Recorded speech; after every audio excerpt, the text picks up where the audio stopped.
Kita nyo guys, yung gulay na yan, sobrang sarap. Diba? Yan ang aking pagkain everyday.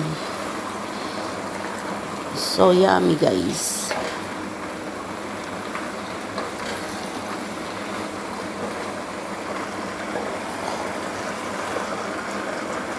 O, diba? Wala siyang tubig dyan. Hindi ko nalalagay siya ng sabaw kasi gusto ko ng iga, yung gulay. Ayoko na madaming sabaw.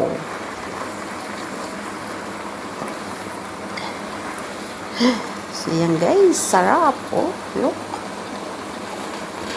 Look guys. Oh.